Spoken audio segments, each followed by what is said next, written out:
Hello बच्चों, let's read the question. Incorrect statement is, तो हमें इनकरेक्ट स्टेटमेंट कौन सा है बताना होगा। ऑप्शन ए है western Ghats have greater amphibian species diversity than the eastern Ghats. Option B है India has more than 50,000 genetically different strains of rice and 1,000 varieties of mango. Option C है India has greater ecosystem diversity than a Scandinavian country like Norway. और option D है for many taxonomic groups species inventories are more complete in tropical than in temperate countries. इस question में biodiversity और species diversity के comparison के बारे में दिया गया है, तो हमारा की कॉन्सेप्ट आ जाएगा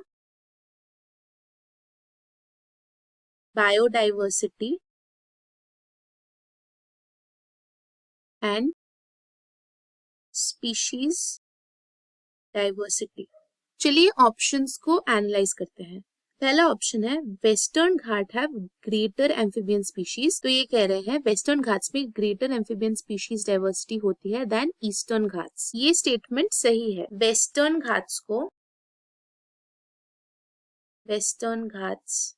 घाट्स को बायोडाइवर्सिटी हॉटस्पॉट माना जाता है। Biodiversity hotspot. और यहाँ एम्फिबियंस की स्पीशीज डाइवर्सिटी ईस्टर्न घाट से ज्यादा है। Option B India has more than 50,000 genetically different strains of rice and 1,000 varieties of mango. ये स्टेटमेंट भी सही है। इंडिया के पास genetically diverse strains of rice और वैरायटीज ऑफ मैंगो है जो जेनेटिक डाइवर्सिटी को रिप्रेजेंट करते हैं। Option C India has greater ecosystem diversity than Scandinavian country like Norway. ये स्टेटमेंट भी सही है। इंडिया का क्लाइमेट और ज्योग्राफी ज्यादा डाइवर्स है,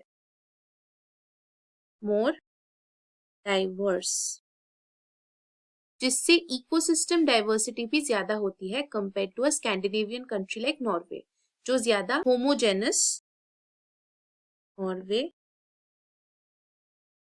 होमोजेनस है in terms of ecosystem types. और लास्ट ऑप्शन है for many taxonomic groups species inventories are more complete in tropical than in temperate countries. ये स्टेटमेंट इनकरेक्ट। ट्रॉपिकल कंट्रीज में species diversity ज्यादा होती है। Tropical countries more species diversity. लेकिन inventories और documentation complete होने में अभी भी काफी काम बाकी है। टेम्परेट कंट्रीज में स्पीशीज इन्वेंट्रीज यूजुअली ज्यादा कंप्लीट होती है due to better research infrastructure and historical documentation efforts. तो हमारा करेक्ट ऑप्शन या इनकरेक्ट स्टेटमेंट है option D. I hope you understood the concept. Thank you and all the best.